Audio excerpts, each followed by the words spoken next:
안녕하세요. 오렌지 가나안교회 매일 만나 시간입니다. 오늘 본문 읽으면서 매일 만나 시작하도록 하겠습니다. 오늘 본문은 민수기 3장 1절에서 13절까지 말씀입니다. 여호와께서 시내산에서 모세와 말씀하실 때 아론과 모세가 낳은 자는 이러하니라. 아론의 아들들의 이름은 이러하니 장자는 나답이요 다음은 아비후와 엘르아살과 이다말이니 이는 아론의 아들들의 이름이며 그들은 기름 부음을 받고 거룩하게 구별되어 제사장 직분을 위임받은 제사장들이라. 나답과 아비후는 시내 광야에서 여호와 앞에 다른 불을 들이다가 여호와 앞에서 죽어 자식이 없었으며 엘르아살과 이다말이 그의 아버지 아론 앞에서 제사장의 직분을 행하였더라. 여호와께서 또 모세에게 말씀하여 이르시되 레위 지파는 나아가 제사장 아론 앞에 서서 그에게 시종하게 하라. 그들이 회막 앞에서 아론의 직무와 온 회중의 직무를 위하여 회막에서 심우하되 곧 회막의 모든 기구를 맡아 지키며 이스라엘 자손의 직무를 위하여 성막에서 심우할지니 너는 레위인을 아론과 그의 아들들에게 맡기라. 그들은 이스라엘 자손 중에서 아론에게 온전히 맡겨진 자들이니라. 너는 아론과 그의 아들들을 세워 제사장 직무를 행하게 하라. 외인이 가까이 하면 죽임을 당할 것이니라. 여호와께서 모세에게 말씀하여 이르시되 보라, 내가 이스라엘 자손 중에서 레위인을 택하여 이스라엘 자손 중에 태를 열어 태어난 모든 마지를 대신하게 하였은즉 레위인은 내 것이라. 처음 태어난 자는 다 내 것임은 내가 애굽 땅에서 그 처음 태어난 자를 다 죽이던 날에 이스라엘의 처음 태어난 자는 사람이나 짐승을 다 거룩하게 구별하였음이니 그들은 내 것이 될 것임이니라. 나는 여호와니라. 아멘.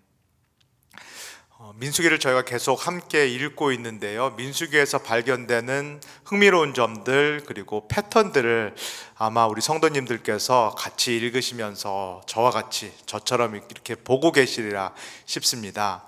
민수기는 처음에 인구조사로 시작이 됐습니다. 20세 이상의 성인 남성, 전쟁에 참여할 수 있는 징병을 모집하면서 민수기가 시작이 되었는데요, 오늘 읽은 3장 1절에서는 인구조사가 아니라 족보, 계보에 대한 내용이 나옵니다. 이런 내용이 있었죠. 여호와께서 시내산에서 모세와 말씀하실 때 아론과 모세가 낳은 자는 이러하니라. 이런 계보, 족보가 사실은 창세기에서 많이 나오고 또 복음서에 가보면은 마태복음에서도 예수님의 족보에 대한 이야기가 나옵니다. 앞에서는 인구조사, 계수조사가 나오고 그리고 여기서는 아론과 또 모세의 족보에 대한 이야기가 나오는데요, 민수기 1장부터 3장까지 저희가 함께 읽어보면은 일종의 패턴이 보입니다.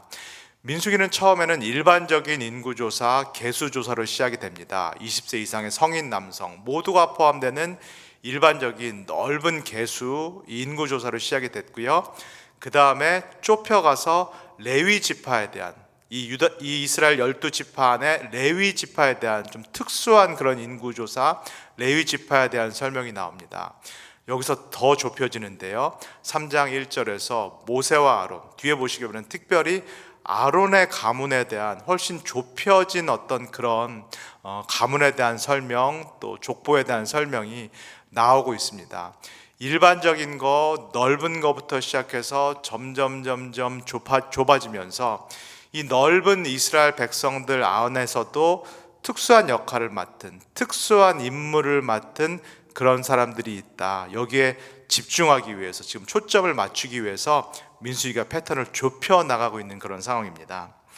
2절과 3절을 제가 읽겠습니다. 아론의 아들들의 이름은 이러하니 장자는 나답이요 다음은 아비후와 엘르아살과 이다말이니 이는 아론의 아들들의 이름이며 그들은 기름 부음을 받고 거룩하게 구별되어 제사장 직분을 위임받은 제사장들이라.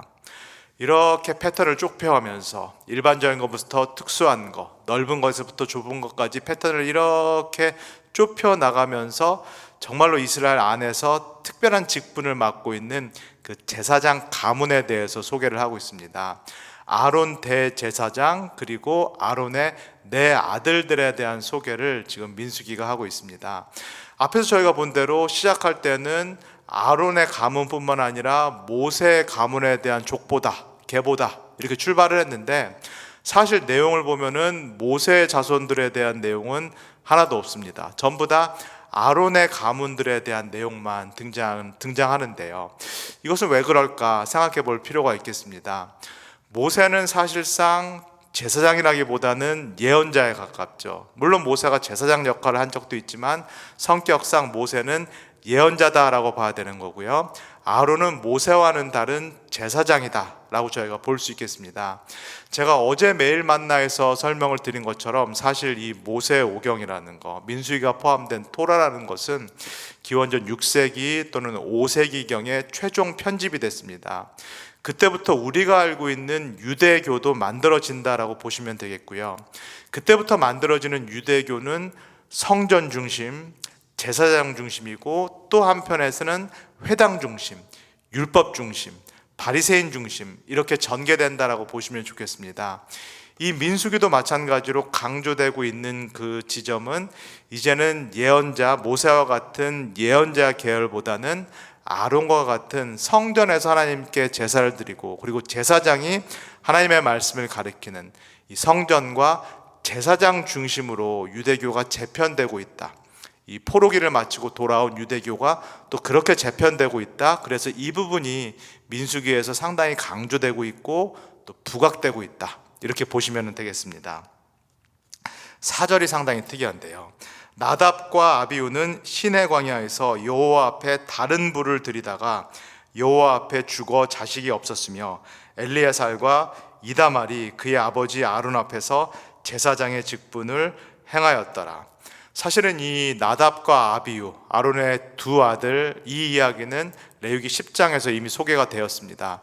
그렇기 때문에 이스라엘 백성들도 이미 이 이야기를 잘 알고 있었을 텐데요. 민수기는 왜 이야기를 다시 이렇게 끄집어 들었을까요?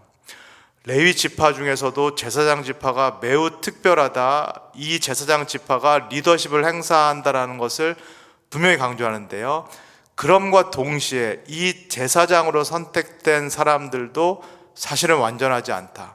이들도 죄의 유혹에 노출되어 있다. 그리고 이들도 죄를 지을 수 있다라는 것을 민수기가 선명하게 드러나고 있습니다. 이 이스라엘 백성들 가운데에서 거룩하고 완전하고 흠이 없으신 분은 이 이스라엘 진영 한가운데 성막에 계시는 하나님뿐이고, 심지어는 이 하나님께 나아가 지성소에 나아가 제사를 지내는 대제사장 그리고 그의 아들들도 완전하지 못하고 거룩하지 못하고 죄의 유혹에 노출되어 있고, 심지어는 나답과 아비후처럼 죄를 지을 수 있다라는 거, 이것을 민수기가 처음부터 선명하게 보여주고 있습니다. 레위기 10장에서도 그렇고 이 민수기에서도 다시 한번 반복해서 말씀하고 있는 나답과 아비후의 구체적인 잘못은 무엇인가요? 정확히 어떤 잘못을 지었는가를 알기가 쉽지는 않은데요, 이렇게 추정해 볼 수 있겠죠. 대제사장, 아버지 아론만 할 수 있는 그 일을 아직 제사장일 뿐인 이 나답과 아비후가 했다, 그래서 하나님의 심판을 받았다라고 볼 수도 있겠고, 사실은 불을 제단에서 가져와서 이렇게 드렸어야 되는데 이렇게 제단에서 가져온 불이 아니라 적합하지 않은 어떤 다른 불, 규칙을 따르지 않고 행하다가 하나님께 심판을 받을 수 있다, 그랬다라는 것을 지금 민수기가 이야기하고 있다라고 보여집니다. 더 콕 집어가지고 이게 정말 큰 잘못이다라는 것을 민수기가 말을 하고 있는데요, 나답과 아비후가 누가 없다? 아들들이 없다, 자녀들이 없다라는 것을 이 민수기는 다시 한번 콕 집어서 이야기를 하고 있습니다. 이스라엘에서는 자녀가 없다라는 것은 하나님의 저주를 받았다라고 그렇게 인식이 되었는데, 민수기가 말하는 것은 이 나답과 아비후, 제사장 직분을 가졌지만 이렇게 특별하게 선발되었지만 이들이 하나님께 범죄하면서 이들이 하나님의 큰 심판을 받았다라는 것을 분명하게 이야기를 하고 있습니다.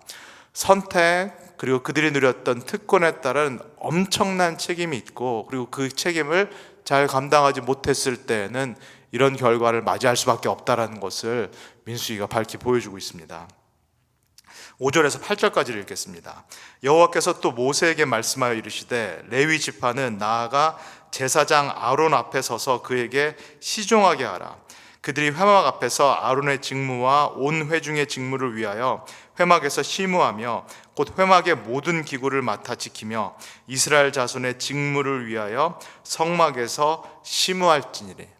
사실은 앞에서 언급된 모세와 아론도 크게 봤을 때는 레위 지파에 속합니다. 이들도 레위 지파의 일원인데요.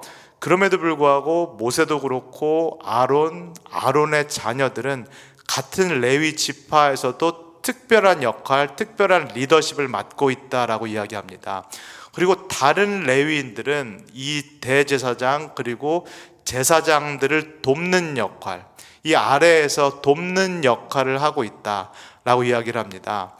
이 지성소 안에 직접 들어가서 하나님을 만나고 제사를 지내는 이 일은 제사장만 할 수 있고, 그리고 레위인들은 성막을 다루는, 성방을 운반하거나 다루는 그런 일들을 통해서 제사장들을 보조하고 또 돕는 역할을 하고 있다.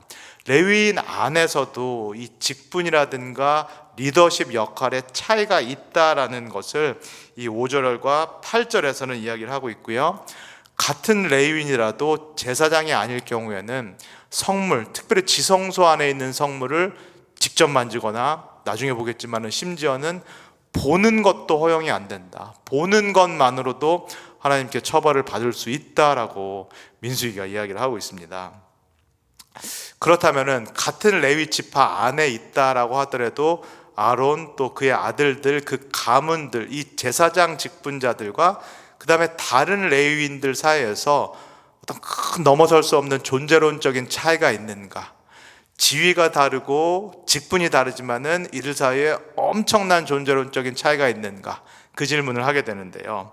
12절에서 13절 제가 읽겠습니다. 보라, 내가 이스라엘 자손 중에서 레위인을 택하여 이스라엘 자손 중에 태를 열어 태어난 모든 마지를 대신하게 하였은즉 레위인들은 내 것이라. 처음 태어난 자는 다 내 것임은 내가 애굽 땅에서 그 처음 태어난 자를 다 죽이던 날에 이스라엘의 처음 태어난 자는 사람이나 짐승을 다 거룩하게 구별하였음이니 그들은 내 것이 될 것임이니라. 나는 여호와니라. 민수기의 패턴에 따라서 전체 12지파에 대한 계수 설명이 나왔고요. 여기서 좁혀가서 레위 지파에 대한 설명이 나왔고요. 여기서 더 좁혀가서 이 레위 지파 안에 있는 제사장 그룹에 대한 설명이 지금까지 쭉 나와 있습니다. 그러나 그럼에도 불구하고, 이런 어떤 차이에도 불구하고 사실은 이 모든 이스라엘 백성들이 다 연결되어 있다. 사실은 상호 의존적이다라는 것을 이 말씀이 12절과 13절이 우리에게 선명하게 보여주고 있습니다. 레위인, 이 아론 가문도 속해 있는 이 레위인은 모든 이스라엘 백성들을 대표할 수 있는 첫 아들, 첫 열매다라고 하나님께서 말씀을 하십니다. 그리고 첫 아들, 첫 열매이기 때문에 이 첫 아들로서의 의무가 있다라고 말씀하시는데요. 제사장 가문은 더 특별히 그렇게 하나님 앞에서 의무와 책임이 있고, 레위인 전체가 사실은 다른 이스라엘 백성 모두를 대표하는, 대표성을 갖고 있는 그런 지파다라는 말씀입니다. 6월절의 일들을 이 민수기가 다시 설명을 하고 있는데요. 6월절, 이 출애굽할 때 하나님께서 애굽의 모든 장자 그리고 첫 동물은 다 죽이셨고, 이스라엘 백성의 맏아들은 다 살리셨는데요. 사실은 이스라엘 백성의 맏아들과 첫 동물들을 다 살리기 위해서 누가 희생이 됐나요? 6월절 양이 희생이 됐고, 6월절 양이 이스라엘의 첫 아들들 대신해서 죽임을 당함으로, 그래서 그 피를 문설주에 발랐기 때문에 죽음이 이스라엘의 집, 이스라엘의 장자는 피해 갔는데요.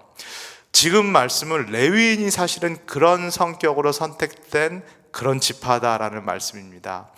이스라엘 백성 전체, 특별히 이 지파의 맏아들을 대표하는 성격, 대신하는 성격으로 하나님께 드려진 그 지파가 레위 지파다라고 이 12절과 13절에 얘기하고 있습니다. 레위 지파야말로 하나님을 섬기는 역할, 그리고 이스라엘 백성 전체를 대표하여서 이스라엘 백성을 섬기는 특별한 역할을 맡고 있고, 모든 지파들이 이 레위 지파를 중심으로 해서 사실은 다 연결되어 있고 상호 의존적이다라는 것을 이 본문의 말씀이 보여주고 있습니다. 그렇다면 오늘 우리에게 주시는 하나님의 메시지는 무엇일까요? 이스라엘 공동체는 그랬다, 그리고 레위 지파는 그랬다라고 마치기는 어렵겠는데요, 이 레위인의 역할이 오늘 누구의 이야기일까요? 제가 베드로전서 2장 9절을 한번 읽겠습니다.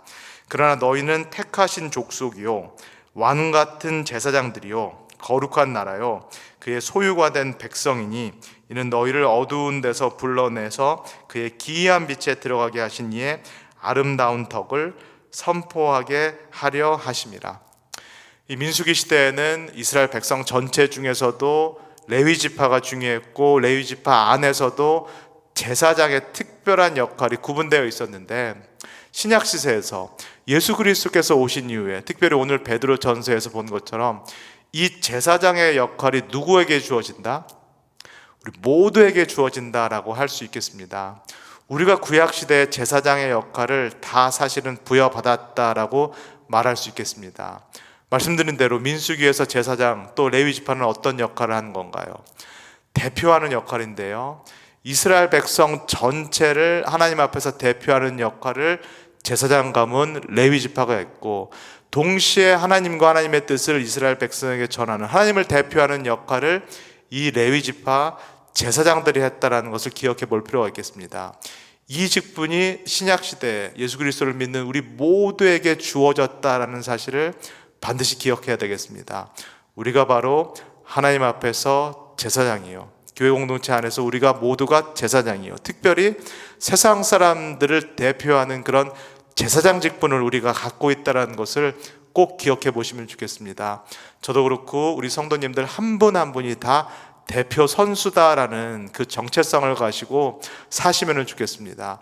내가 우리 교회 사람들뿐만 아니라 세상 사람들 전체를 하나님 앞에서 대표하는 대표 선수다. 동시에 나는 하나님과 하나님의 뜻을 우리 교회 공동체뿐만 아니라 세상 사람들에게 전파하는, 그래서 하나님의 덕을 기리는 그러한 일, 단지 말뿐만 아니라 삶을 통해서 하나님의 말씀을 선포하고 하나님의 덕을 기리는 그런 삶으로 내가 제사장의 삶으로 부름받았다라는 것, 이 사실을 꼭 기억하시면서 오늘 하루 그리고 남은 주말을 사시는 우리 성도님 되시기를 주님의 이름으로 간절히 소원합니다. 다 같이 기도하겠습니다. 사랑해 주님 감사합니다. 하나님께서 세상의 많은 민족들 중에서 이스라엘 민족을 선택하셨고, 그 민족 안에서도 레위 지파를 선택하셨고, 그 안에서도 제사장 가문을 선택하셨음을 오늘 말씀을 통해서 봅니다. 그리고 예수 그리스도를 통해서 우리 모두가 사실 하나님 앞에서 제사장으로 부름받았다는 것을 다시 한번 깨닫게 하여 주셔서 감사합니다. 교회 공동체 전체, 아니 세상 사람들 전체를 대표하는 대표 선수가 바로 나다라는 것을 다시 한번 우리가 분명히 확인하게 하옵소서. 또 하나님과 하나님의 뜻을 교회 공동체 전체 그리고 세상 전체에게 전할 그 막중한 책임을 내가 갖고 있다는 것을 다시 한번 기억하게 하옵소서.